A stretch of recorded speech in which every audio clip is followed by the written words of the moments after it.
So much. Well, it is a place that meets people in their deepest moments of loss. But today, the loss is their own. A 2-alarm fire sends crews scrambling to an Omaha funeral home. Now, flames could be seen from blocks away as firefighters work to get the fire under control. And for the second time in a month, Omaha firefighters tackle a huge fire. This time at a well-known Omaha funeral home.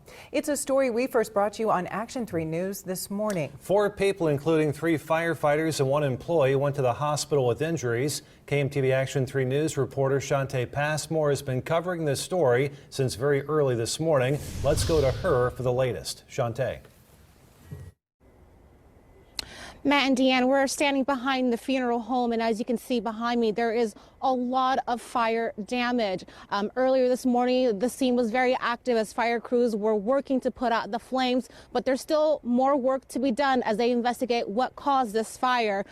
Earlier this morning, I did speak with some residents who live directly behind the funeral home, who offered us a glimpse into what they saw. These residents woke up to an alarming sound. And I heard a boom, and I thought, living close to the Air Force Base, maybe they were out flying, but then that didn't sound right with all the noises that I heard. So it was an explosion. Some stuff in my apartment shook. Thought I was still dreaming, but I woke up and looked outside and there's flames. And when they looked outside, they saw flames along the backside of the Heafy funeral home. At some point you could hear the fire sizzling, and it really did you could feel the vibration of the fire. It was very intense.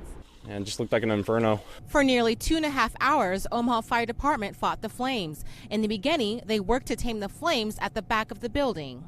They encountered a partial building collapse while they were inside fighting the fire, and so an evacuation call was issued. A firefighter suffered minor injuries while inside. 2 more firefighters suffered minor injuries as well while fighting outside due to slipping and falling because of the icy conditions. An employee of the funeral home confirmed one of the owners, Bill Cutler, was the civilian who suffered minor injuries. Firefighters continued to fight, but from the outside, using these aerials to help them. I feel very grateful to everyone who fought the fire and the flames.